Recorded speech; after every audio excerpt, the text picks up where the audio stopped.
తెలంగాణలో స్థానిక సంస్థల ఎన్నికలపై హైకోర్టు తీర్పును వెలువరించింది. 3 నెలల్లోపు గ్రామ పంచాయతీ ఎన్నికలు నిర్వహించాలని హైకోర్టు న్యాయమూర్తి జస్టిస్ మాధవిదేవి తీర్పును వెలువరించారు. ఈ మేరకు రాష్ట్ర ప్రభుత్వంతో పాటు రాష్ట్ర ఎన్నికల సంఘానికి హైకోర్టు ఆదేశాలు జారీ చేసింది. ఇక స్థానిక సంస్థల పాలక వర్గాల గడువు ముగిసి ఏడాదిన్నర అయినా ఎన్నికల నిర్వహణలో జాప్యం ఎందుకని రాష్ట్ర ప్రభుత్వాన్ని, ఎన్నికల సంఘాన్ని న్యాయస్థానం ప్రశ్నించింది.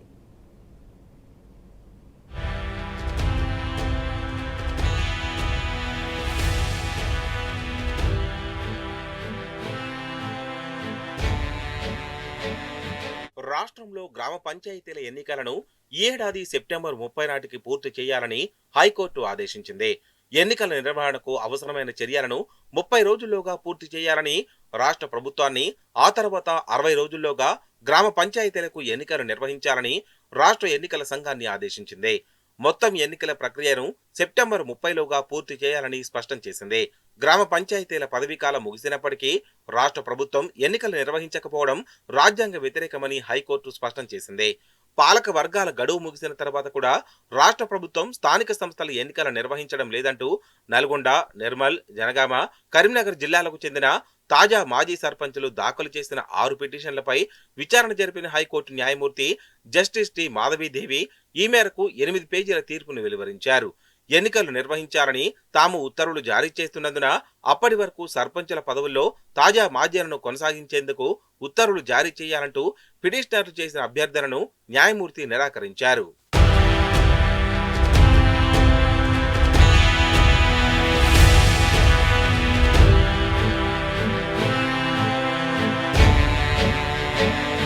హైకోర్టులో తొలుత పిటిషనర్ల తరపున లాయర్లు వాదన వినిపించారు. గత ఏడాది 2024 జనవరి 30తో సర్పంచుల పదవీకాలం ముగిసినా ఇప్పటికీ ఎన్నికలు నిర్వహించకుండా ప్రభుత్వం జాప్యం చేస్తోందన్నారు. ఇది రాజ్యాంగ, తెలంగాణ పంచాయతీరాజ్ చట్టాలను విరుద్ధమని స్పష్టం చేశారు. ప్రత్యేక అధికారులు ఇతర విధుల్లో ఉండడంతో ప్రజల సమస్యలను పట్టించుకోవడం లేదన్నారు. రాష్ట్ర ఆర్థిక సంఘం ద్వారా నిధులు సమకూరుస్తామని ప్రభుత్వం ఇచ్చిన హామీతో పలువురు సర్పంచులు సొంత నిధులు వెచ్చించి అభివృద్ధి పనులు చేయించారని తెలిపారు. ప్రస్తుతం ఆ నిధులు అందక ఇబ్బందులు పడుతున్నారని గుర్తు చేశారు. వివిధ పథకాల కింద కేంద్రం నుంచి రావాల్సిన నిధులు రావడం లేదని, వెంటనే ఎన్నికల నిర్వహణకు చర్యలు తీసుకోవాలని కోరారు. లేకుంటే పాత సర్పంచులకే బాధ్యతలు అప్పగించాలని న్యాయవాదులు విజ్ఞప్తి చేశారు.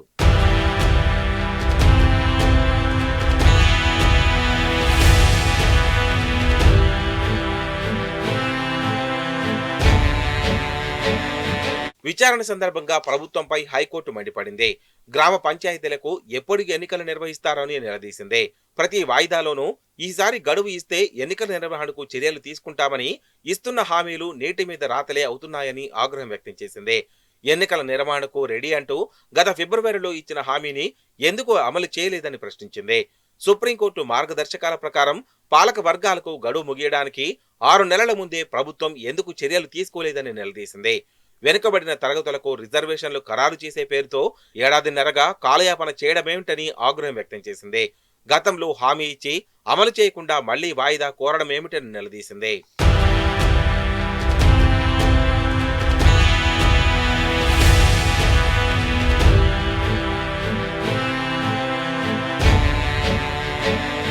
సుప్రీంకోర్టు ఉత్తర్వులకు అనుగుణంగా వెనుకబడిన తరగతుల రిజర్వేషన్లను ఖరారు చేసేందుకు మరో 30 రోజుల గడువు కావాలని ప్రభుత్వం తరపున అదనపు అడ్వకేట్ జనరల్ ఇమ్రాన్ ఖాన్ కోరారు.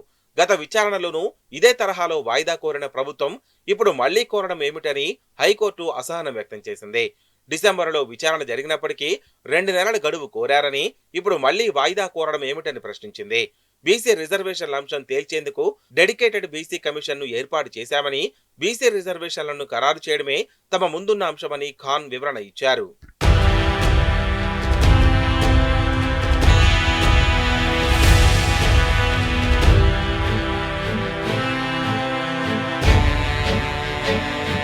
ఎన్నికల సంఘం తరపున సీనియర్ న్యాయవాది జి విద్యాసాగర్ వాదనలు వినిపించారు. రిజర్వేషన్లను ఖరారు చేయాల్సిన బాధ్యత ప్రభుత్వానిదేనన్నారు. ప్రభుత్వం ఎన్నికల నిర్వహణకు ఆమోదం తెలిపాక ప్రక్రియ పూర్తి చేయడానికి 2 నెలల సమయం పడుతోందన్నారు. దీనికి న్యాయమూర్తి జోక్యం చేసుకున్నారు. సకాలంలో ఎన్నికల నిర్వహణకు ప్రభుత్వం చర్యలు తీసుకోకపోతే ఎన్నికల సంఘం చొరవ తీసుకోవాలని సుప్రీంకోర్టు స్పష్టం చేసిందని గుర్తు చేశారు. ఆ దిశగా ఎందుకు చర్యలు తీసుకోలేదని ప్రశ్నించారు.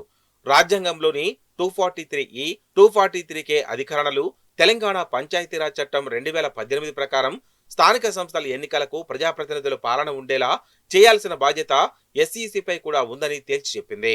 అన్ని పక్షాల వాదనలు విన్న న్యాయమూర్తి 3 నెలల్లోపు గ్రామ పంచాయతీ ఎన్నికలు నిర్వహించాలని ఆదేశించారు.